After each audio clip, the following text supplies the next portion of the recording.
Bro நீங்க இப்போ jump பண்ணுங்க. நம்ம இப்ப எங்க போறோம்? கிளாக் டவருக்கு போறோம். அன்ஃபாலோ உள்ள குதிக்காத சொட்ட. லைக் போடுங்க.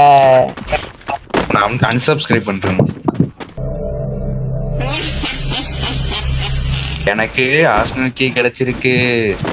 நான் மட்டும் தனியா போறேன். அப்படி பண்ணாதீங்க. இப்படி பண்ணீங்கன்னா உங்க ஷூல கட்டி வந்துரும். இது நான் சொல்ல தெரியுமா சொன்னது. டேய் சுட்டு சாவடிடா. டேய் எருமையா எங்கடா இருக்கீங்க? ஹோட்டலுக்கு 10 ரூபா. இந்த பாட்டு தெரிஞ்சா கமெண்ட் பண்ணுங்க. தவறான இடத்துல இறங்கிட்டீங்க. திரும்பி பார்க்காம ஓடுங்க.